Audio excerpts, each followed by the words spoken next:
the channel. Namaste. Let's go. You're with the world. Lenny together with. It's your boy, good luck. Trish, Mary, Kate, And Cody. And if you're new to the channel, please do us the huge favor and hit the like button, share, comment, and subscribe. Let's go. So guys, today we're back with how India made cricket $1 billion business. Oh, okay. Congrats. Massive. Cricket, a quiet sport. Quiet. Okay. What is it? Pioneered by the That's British, Britain. It's pioneered by the British. Yeah. This is measured, so quiet. considered, Calm. timeless. Look how revolutionary it Difference. Wow. is. Yeah, they take it seriously. Very huge sport. Just a couple of decades ago, cricket was struggling to attract audiences, and its commercial future was very much in doubt. Now, it has the second biggest sporting franchise in the world, bettered only Oh by my the NFL. days. The second, At the more than Yeah, football. more than Is football. one country and its What's the record-breaking tournament, NFL, like the Indian American Premier football, like rugby. Oh, So there's been a revolution in cricket. Traditionally, what used to happen, when English cricket started, cricket in the rest of the world stopped. Now, such is the glamour of IPL, such are the riches IPL Indian provides, League, that English cricket has to bow down to India. being in that stadium. There are 74 games now in the IPL, and each one is valued at over £10 million for one game. There's no way that other formats of the game before could have commanded that sort of financial power or value. The figures that are talked about is that 80% of world cricket's income is provided by India in one form or the other. India currently has a population of 1.4 billion people. IPL has a viewership of almost 700 million people. Worldwide fan base for cricket is about 2.5 billion people. We are 27% of that total fan base worldwide. So potential to grow this viewership immense, massive. This is the story of how one country became the driving force behind the biggest sporting turnaround of the 21st century.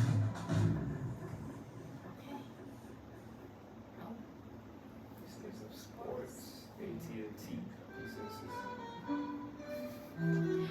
so calm. these videos are a bit different. Well, cricket is this unique English game. The English invented most of the sports, but cricket is probably unique in that the two sets of players are doing opposite things. One of them is playing with a bat, and the other one is playing with a ball. It's one of those kind of quite enigmatic sports to describe, I think. It's the battle between runs, the number of runs you can score, versus the number of wickets. And a wicket is when a batter gets out, and so it's a contest between runs and wickets. The overall aim of the game is to score more runs than the opposing team. A run is essentially a point, and it's given every time a batter runs between the wickets, which is possible after the ball has been bowled. 4 runs are given if the batsman hits the ball beyond the boundary of the pitch, with the ball having hit the ground. A 6 is given for batters who can clear the boundary without the ball hitting the ground. The fielding team bowls to the batting team. A fielder bowls in sets of 6 balls, which are called an over. After each over, the bowler changes.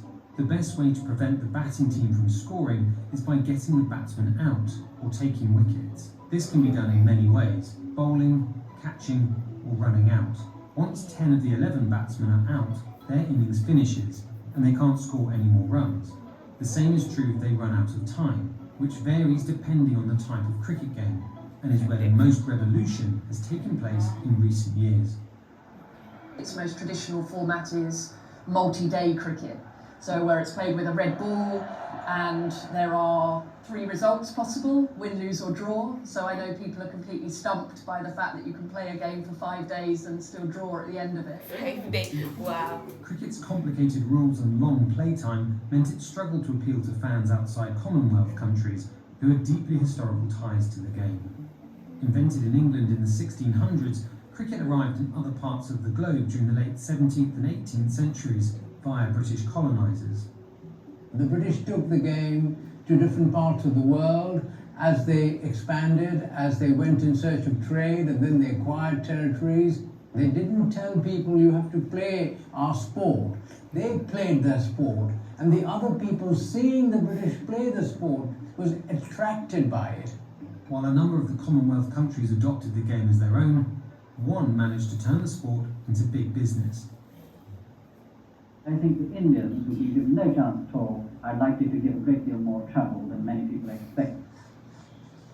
When I was a very young boy, that was a long time ago, in the 50s, as a 5-year-old, I was taken in India, in Mumbai, to watch England play India. Mihir Bose, the BBC's first sports news editor, is one of cricket's best-known commentators. His most recent book, 9 Waves, The Extraordinary Story of How India Took Over the Cricket World, traces the country's rise from colonial dependency to global dominance within the sport. The money in cricket came through, and this was worldwide, came through people at the gates buying tickets. When a team came over, in England, Australia, West Indies, New Zealand, or whoever, there would be in the cities what was called test fever. People would want to buy tickets, there would be long queues to get tickets and so on, and that was the situation till well into the 1990s. Television had shown its potential in India during the 1982 Asian Games, but it wasn't until the 1990s when domestic viewership reached critical mass that its full potential could be capitalised on. The cricket authorities in India realised television stations were prepared to pay big money. By then, crowds had declined all over the world. People were watching on television, and English cricket and Australian cricket found that when they played India, they could sell their television rights to these Indian television stations for a lot of money. And that is where India, if you like, took over the world game. Oh, it makes sense. While the sport's original days-long format continued to have an appeal with long-standing fans, cricket struggled to entice new, younger audiences.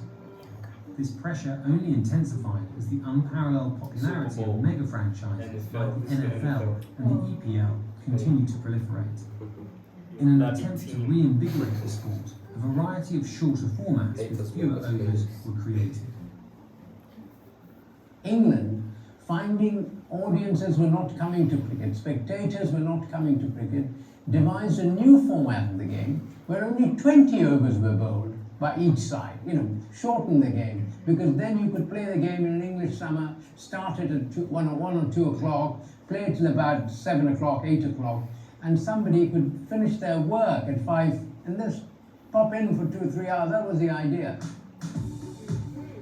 England's 20-over format, also known as T20 or 2020, launched its first professional tournament in 2003.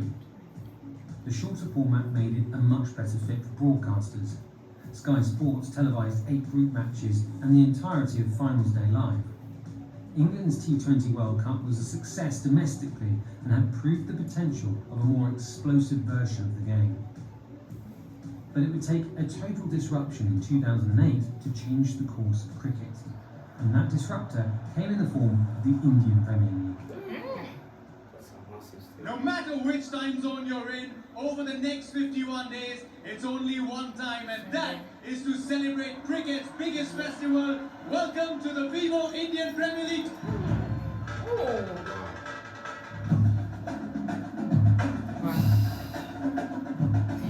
They made it into a spectacle, and the old-fashioned traditionalists find this abhorrent. To them, that's not cricket. Cricket is theatre, where, you have intellectual discussions as to where the ball is played, and so on and so forth. Here they said, no, you don't need all that. You want entertainment. You want to rival what the cinema offers you, what any other form of entertainment offers you.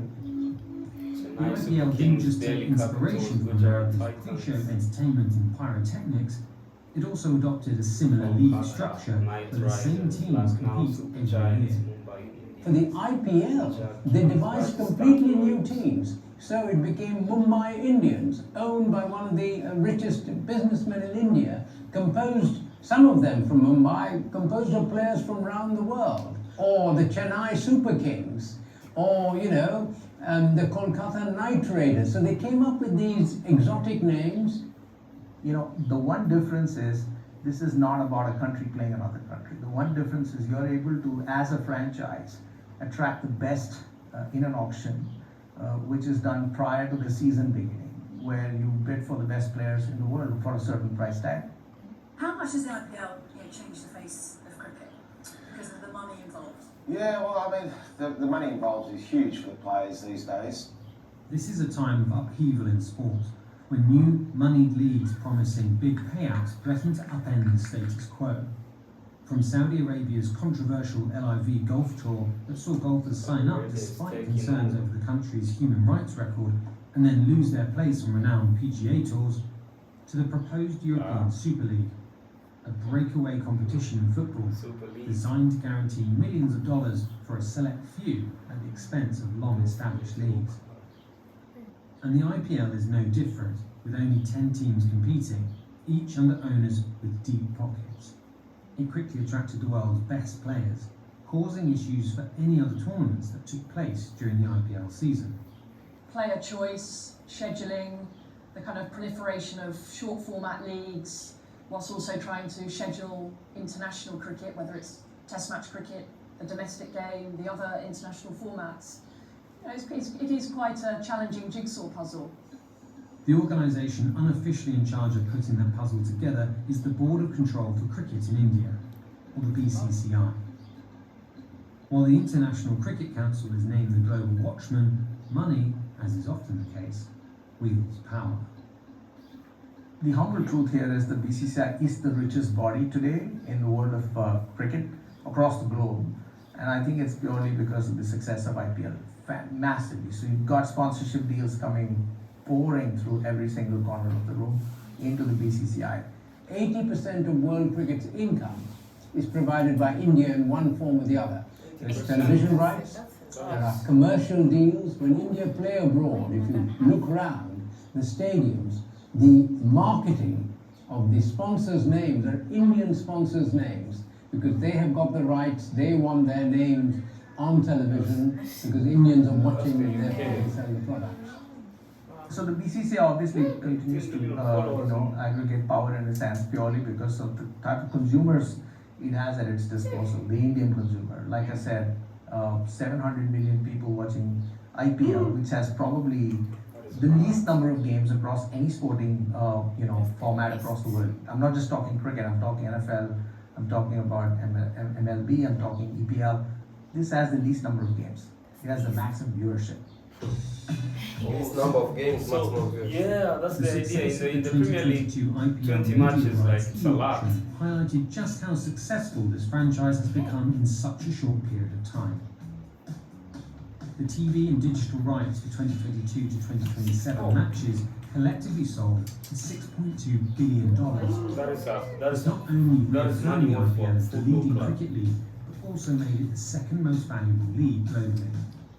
At more than $13 million per match, the IPL has surpassed global leagues such as the EPL and the MLB, and is second only to the NFL.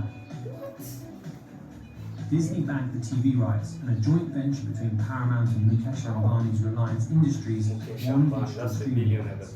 Media companies are constantly working hard to make sure they get the right form of content such that the consumer loyalty continues to stick and grow. If you look at the case of Netflix in the 2 quarters that went by, they actually said they're going to come off massively on their consumer numbers only because they're not able to penetrate countries like India, which require a different form of content. I'm not saying that they should go after cricket as a possible broadcasting theme. They may, who knows? But if you get sport, which is universal as a language, something like a football or a cricket, which actually attracts more consumers given its religious following in those specific countries, I don't see a reason why you will see more media companies coming and trying to get a partnership with the BCCI given the massive fan following across the world. It's widely agreed upon that media is what's propelled the values of teams to such astronomical heights. In the US, the Big Ten, a college football conference, just signed an $8 billion media rights deal. And Apple signed on to a 10-year global broadcast deal to stream Major League Soccer worth $250 million. With so much untapped revenue to play for, a flurry of new T20 leagues are being created in an attempt to ride the wave of the IPL's success. South Africa have started pushing out details of the new T20 league. Players are already on board. A broadcast There's only 2 countries in Africa that play cricket seriously. SA's previous attempts at getting an international T20 league off the ground have failed. South Africa and the UAE are both set to launch new T20 leagues in 2023, adding to an already packed cricketing calendar. These tournaments will put further strain on resources and talent, especially as the current ruling by the BCCI states no Indian national player can take part in other leagues unless they permanently retire from the IPL and national cricket. The thinking here is that players competing in other T20 tournaments will take fans to those franchises, which could lead to tougher competition in terms of attraction, attention, and brand value for the IPL. So you've seen T20 leagues mushroom in Australia, the Big Bash League, the Caribbean Premier League, one in England, and now 2 new leagues being launched, just announced, one in South Africa and the other one in Dubai, the Emirates Cricket Board. Now, the fact is, in all of these leagues, Indian players who have a global fan following are not allowed to play. That's the rule. And if you can't get, the likes of MS Dhoni or Virat Kohli or some of the other big boys that we have playing cricket across the world for their country and in the IPL league, I think you will lose that many audiences. In an interview with ANI Sports in August 2022, the BCCI Vice President Rajiv Shukla commented on the matter. Our Indian Premier League is itself a huge league, and we cannot allow any of our players to attach themselves to any foreign league in any manner. The owners of the IPL teams have found a clever way to compete with these burgeoning leagues. Buying the competition. All teams within South Africa's new T20 tournament have been bought by the owners of IPL teams. There are 10 team owners in India. These guys are dominating everywhere. Success in IPL. They've seen their valuation go from literally nothing to now close to $2 billion per franchise, given the media rights valuation. When you taste that kind of success in a limited time frame of 10 or 15 years, you certainly want to experiment as an owner, a team owner, and see what this can do if other leagues take off. I feel like Sharkan has invested in this. Yeah, me too. Now, non-cricketing countries, seeing the opportunity that T20 brings, are beginning to hedge their bets. Bring A shorter format and easier game to sell to those countries with less understanding of the sport, but the money floating around and growing demand for talent offers the perfect incentive for young athletes. You die, man. You play yourself. Right now we're in the middle of a historical event for Cricket Finland because we've never hosted an international cricket tournament before. I think from our perspective as a non-traditional country, we've been looking at the data that's come out from our World Cup qualifier event. There are quite significant viewership figures which have come through purely from a Finnish-based viewership. And I think looking at that in terms of the way forward, that's come about simply because the game itself has become more attractive for people to actually come and watch. It's become something which is more sold as a product, has more things going on for the viewer when they come to the ground. We've tried to sort of mirror that here with a very smaller version. Obviously, we haven't got a 100,000-seater stadium as they've got it, or a traditional cricket ground in India or in England. But at the same time, we have looked at it to actually think about how we can actually get new people interested in the game and have somebody at the game that is referring to what's actually happening on the cricket field, somebody that's never seen a game of cricket before.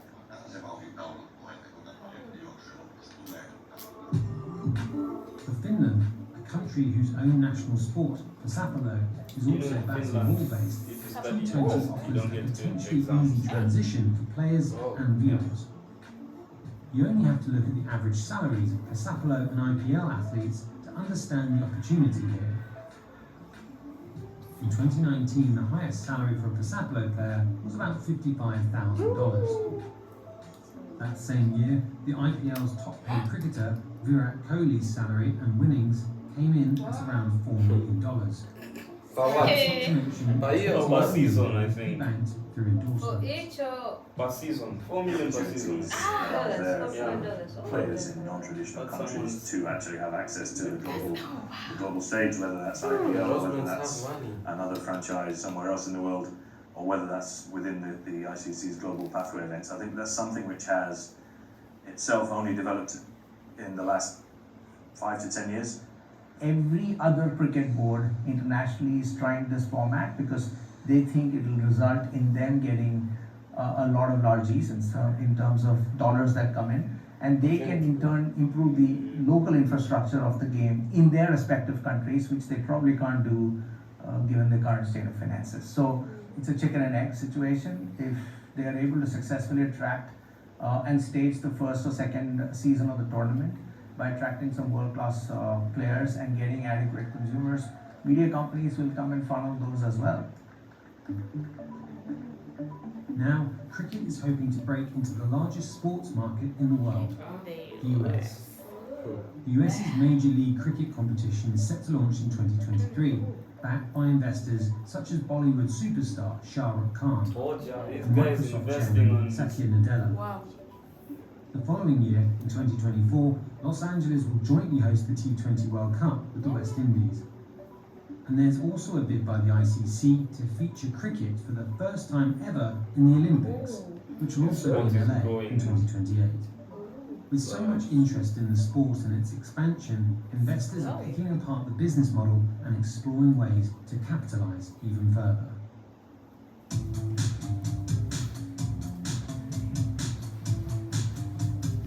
It has now gone to serious business where large business owners across the globe are seeing this as an opportunity to own a franchise, probably improve governance, get more independent sportsmen to come on the boards of these companies and therefore attract the best talent, get sponsorships, and increase the scale and size of what they can do in their respective franchises. Sport has become business, and sport is still run, and that is true beyond cricket and other sports, but particularly in cricket, as if it's a cottage industry. We haven't got off the field the sort of leaders and administrators we need to run a big industry like this. An industry that appeals to millions of people and which can affect the lives of millions of people, because for them it's a form of entertainment that they value.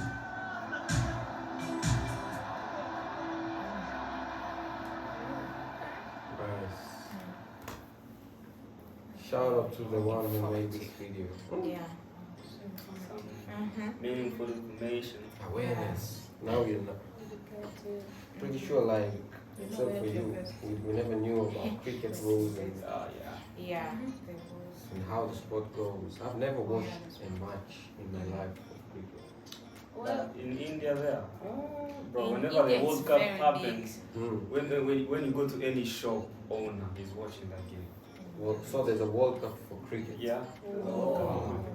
I remember there's a year South Africa won, right? Yeah, there's a yes, Yeah. There's some African countries which are doing very well in cricket. Zimbabwe, South Africa.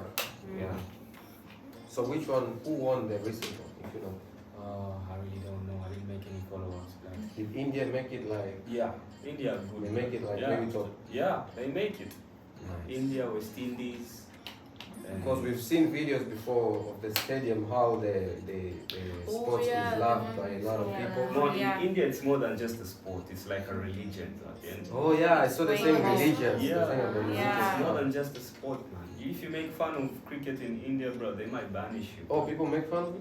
If you decide to make fun of it. It's a sport, because I don't see like a reason for people to make fun. Because it's like basketball. Yeah. You know, some people just make fun of other sports, like whenever you watch like football, especially like if you NBA don't know people it. in America, Yeah. they be like, why are you watching football? Yeah. How can you watch football? Yeah, Okay, I I understand. was like that when I was in Tanzania. I was like, what kind of sport is this? But when I was in India, Yeah. I was like, You got awareness. It's just like anything, like people watching K-pop. I see even some of you in the comments.